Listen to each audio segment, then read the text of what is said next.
Kan Pak Yos sudah ngamati selama 35 tahun nih. Saya lihat Indonesia ini ada kemiripan beberapa saham sama yang saya amati di India, Pak. Di mana beberapa saham ini dibuat floatnya awalnya kecil, dibesarin, masukin barangnya banyak, orang tambah lebih liquid, lalu dia mau masuk di MSCI atau di FTSE. Betul. Nah ini sejak kapan dibanding actually bikin perusahaan yang very profitable dan perusahaan yang sehat? Karena kan beli saham, kalau ini pandangan saya, bisa salah ya. Tapi pandangan saya lihat perusahaan tuh, saya lihat perusahaan, saya nggak lihat saham tuh sebagai ticker atau stock simbol. Saya lihatnya company, saya pengen punya perusahaannya. Yeah. Which is yang so you're buying a piece of the business, right? Iya, yang saya udah cover dari 2015 yang saya masih kecil. Sekarang saya own hampir mungkin 0,15 dari perusahaannya. Jadi saya benar-benar percaya gitu sama perusahaannya. Saya mau tahan sampai mungkin 20 tahun ke depan gitu. Iya. Nah, kenapa Pak itu bisa terjadi fenomena itu? Fenomena yang mana nih, sorry? Yang saham itu bikin float kecil, naikin, ya saya nggak tahu ya tujuannya apa, bisa direpo kan soalnya. Bisa direpo untuk dapat pinjaman, tapi itu kan tergantung emitennya mau ngapain. Kenapa bisa terjadi di Indonesia seperti itu? Karena buat sebagian emiten atau calon emiten, mereka ngeliat, wah ternyata bisa ya kita bikin seperti itu. Ya, cari duitnya gampang gitu loh. IPO kecil aja, ya kan? IPO-nya pun tidak real mungkin, ya cuma strategic IPO. Kemudian sahamnya ditarik ke atas, digoreng, ya kan? Bikin liquidity.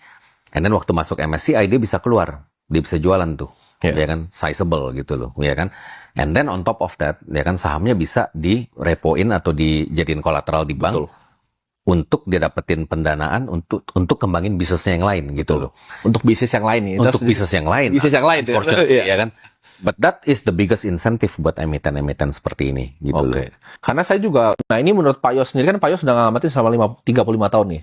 Saya lihat Indonesia ini ada kemiripan beberapa saham sama yang saya amati di India, Pak. Di mana beberapa saham ini dibuat floatnya awalnya kecil, dibesarin, masukin barangnya banyak, orang tambah lebih liquid, lalu dia mau masuk di MSCI atau di FTSE. Betul. Nah ini sejak kapan dibanding actually bikin perusahaan yang very profitable dan perusahaan yang sehat? Karena kan beli saham, kalau ini pandangan saya, bisa salah ya. Tapi pandangan saya lihat perusahaan tuh, saya lihat perusahaan, saya nggak lihat saham tuh sebagai ticker atau stock simbol. Saya lihatnya company, saya pengen punya perusahaannya.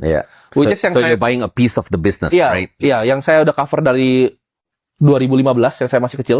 Sekarang saya own hampir mungkin 0,15 dari perusahaannya. Jadi saya benar-benar percaya gitu sama perusahaannya. Saya mau tahan sampai mungkin 20 tahun ke depan gitu.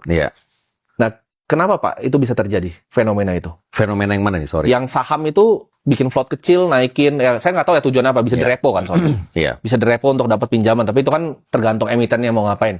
Kenapa bisa terjadi di Indonesia seperti itu? Karena buat sebagian emiten atau calon emiten, mereka ngeliat, wah ternyata bisa ya kita bikin seperti itu. Ya, cari duitnya gampang gitu loh. IPO kecil aja, ya kan? IPO-nya pun tidak real mungkin, ya cuma strategic IPO. Kemudian sahamnya ditarik ke atas, digoreng, ya kan? Bikin liquidity. And then waktu masuk MSCI dia bisa keluar, dia bisa jualan tuh, ya kan, sizable gitu loh, ya kan. And then on top of that, ya kan, sahamnya bisa direpoin atau dijadiin kolateral di bank untuk dia dapetin pendanaan untuk kembangin bisnisnya yang lain gitu loh. Untuk bisnis yang lain nih. Untuk bisnis yang lain. Bisnis yang lain, ya kan. But that is the biggest incentive buat emiten-emiten seperti ini gitu loh. Karena